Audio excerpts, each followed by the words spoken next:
India ने Messi का statue बनाना था, शुएब मलिक का स्टैचू बना दिया। जो शख्स मेसी को इंडिया में लेकर आया था उस शख्स को गिरफ्तार कर लिया गया।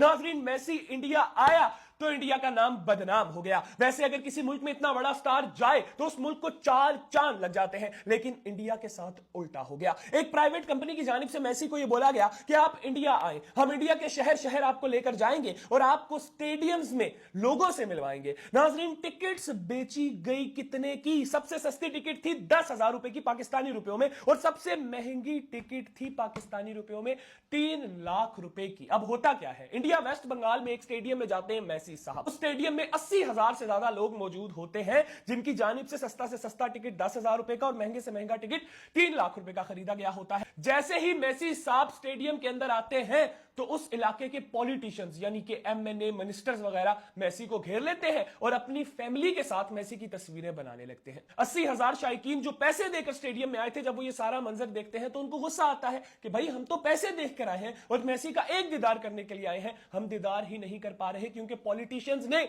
मेसी को घेर लिया है। उनकी जानिब से स्टेडियम की कुर्सियां तोड़ दी जाती हैं, तोड़ फोड़ शुरू कर दी जाती है, जिसके बाद मेसी सिर्फ 10 मिनट में स्टेडियम छोड़कर वहां से चले जाते हैं। अब ऐसी खबरें सामने आ रही हैं कि मेसी का वैसे तो ये बड़ा टूर था, मेसी ने पूरे इंडिया का चक्कर लगाना था, जगह जगह पर जाना था, लेकिन अब मेसी की जानिब से ये टूर कैंसिल कर दिया जाएगा और मेसी वापस चले जाएंगे। देखिए ना, बंदर के हाथ में माचिस दे दी, उसने पूरा जंगल जला दिया। शुक्रिया।